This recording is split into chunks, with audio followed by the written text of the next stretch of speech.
flow with the go. Then I'm behind you. I'm going to follow you. I'm going to flow with you. So, okay. All right, you ready?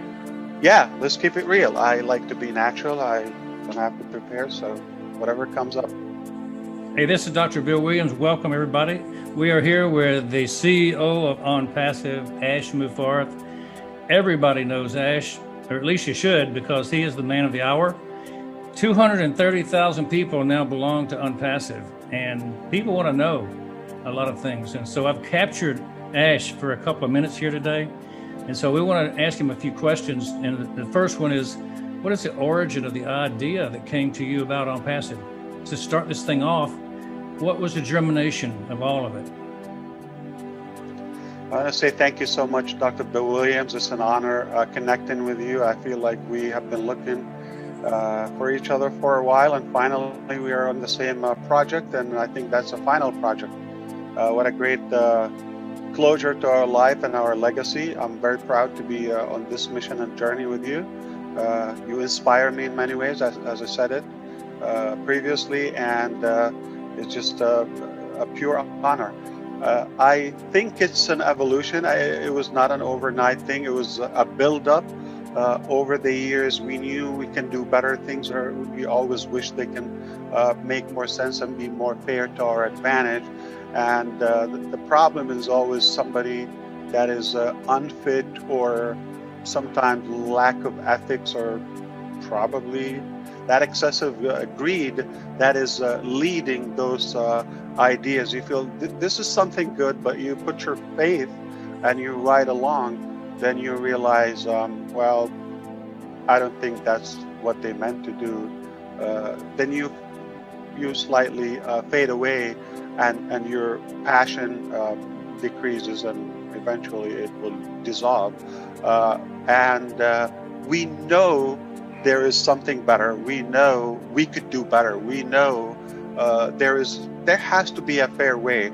And what bigger than when you win with others? I don't think it's the need. It's more of the confidence. I just have a concrete belief that there is enough wealth on the planet that it's not going to intimidate me or take away from my potential wealth if I can share with my fellow citizen or a human being. So it's from an area of decency, logic, and just a thirst for some fairness. And at the same time, I think it's very close to arrogance. It's a fine line. It gets to the point that you have that extreme, ultimate, bold confidence that there's nothing out of reach, and you believe you're capable of doing it or pulling it through. So I decided to really win with my fellow man and woman, and I believe it's just working beautifully. Sounds like you went from heartache and some personal experiences 100% to a heart. If you're not at ease, if you're not at ease with yourself, or it doesn't, whether about credit or financial partnership or any type of uplifting, or even putting somebody above you, why should it be a threat to me? It's like mostly we're trying to compete in a way. So that's why I'm a little bit careful about the competitive mentality. There's no need. You and I can succeed. We don't have to compete. I don't think I can be you. I don't think you can be me. But we can be something unique together. What was your inspiration? Did you have some divine dreams, thoughts, something that came to you in the middle of the night? How did it actually come to be a germ in your mind?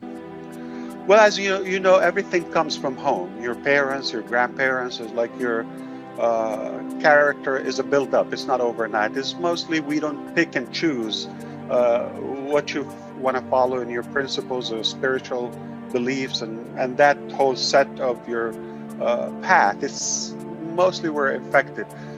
But I think as I grew up, I realized I don't have to be attached to what I'm assigned or what's kind of like thrown at me. I just have to grab it and follow. So it's going to be kind of a repeated the same same old, same old. I just decided that I can be something different and unique without discriminating or disrespecting my heritage.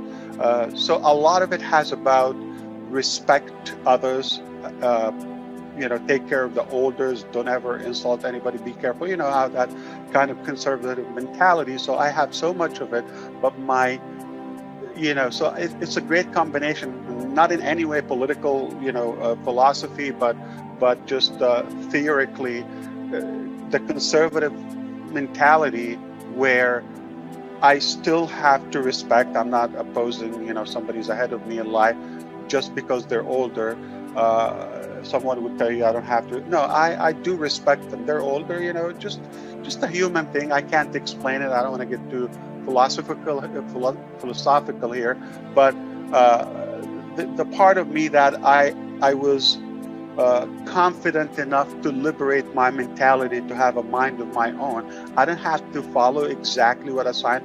Then, because I already knew what's the outcome of my previous generation or the surrounding generation. If I just want to replicate that, it's easy. I can model it. But if I wanted something different, I really have to zoom out. What if I'm the ultimate power? I'm not in any way taking place of God. I'm being careful or any that universal power. So if I zoom out, if I'm the ultimate power, I'm in charge. What do I do? A side of it is responsibility. A side of it is total liberal mentality or liberated mentality, because again, I don't want to implicate political theory. And it's more of respecting that lineage. It's like, okay, respect others and listen to what they say and don't insult and don't offend and all of that. Yeah, I'm doing that. At the same time, I don't only have to master my own destiny and wealth. I mean, I'm far more powerful with others with me. So I have no doubt that I can achieve more with you, with them, and more, and the bigger, the better. So I'm just very clear. I'm so concrete that the bigger the dream, the bigger the team. I mean, you cannot put it in more, simplified words. I'm very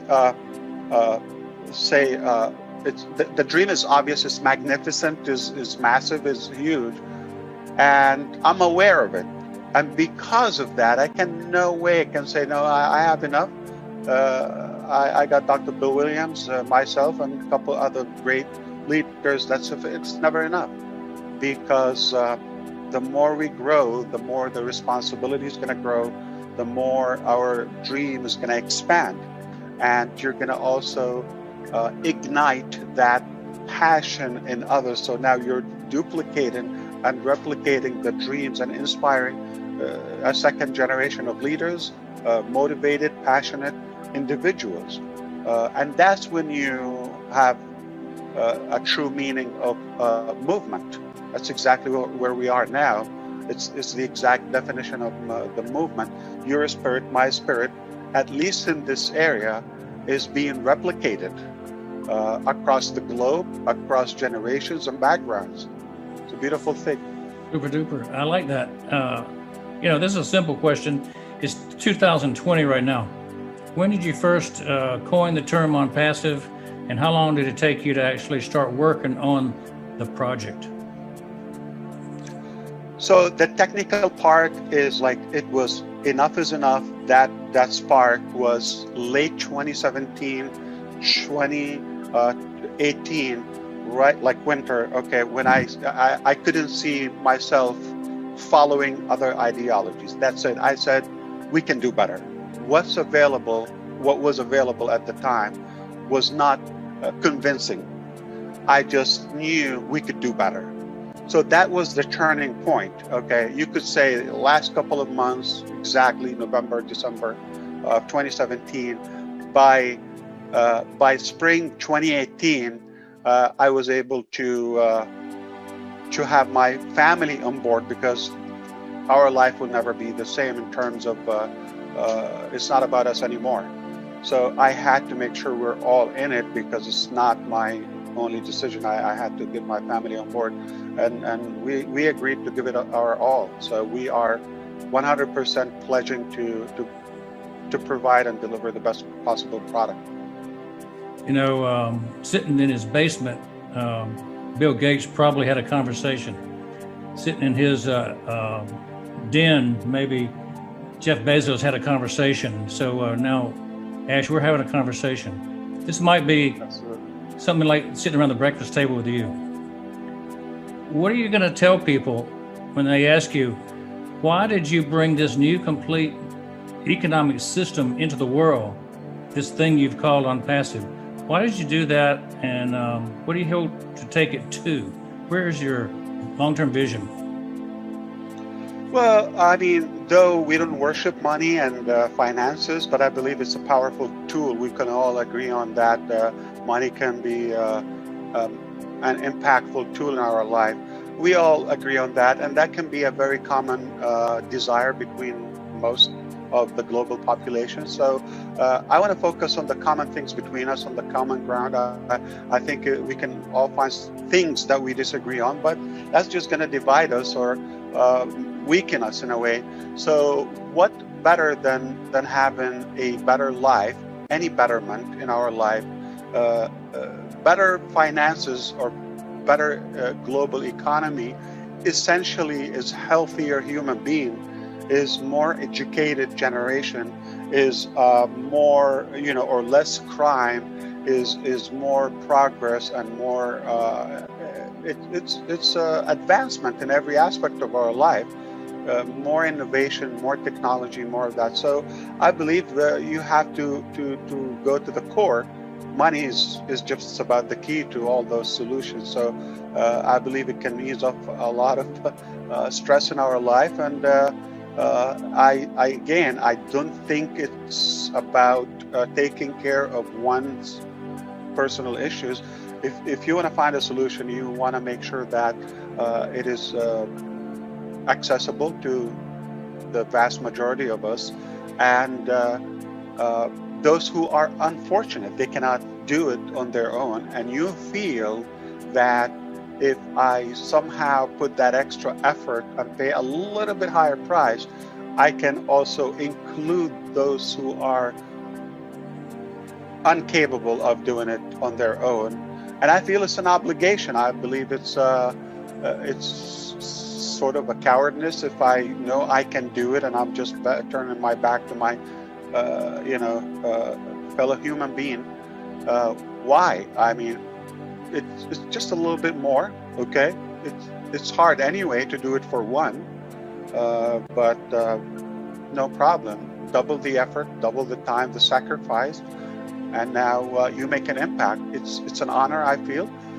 I cannot see myself having the key to solve or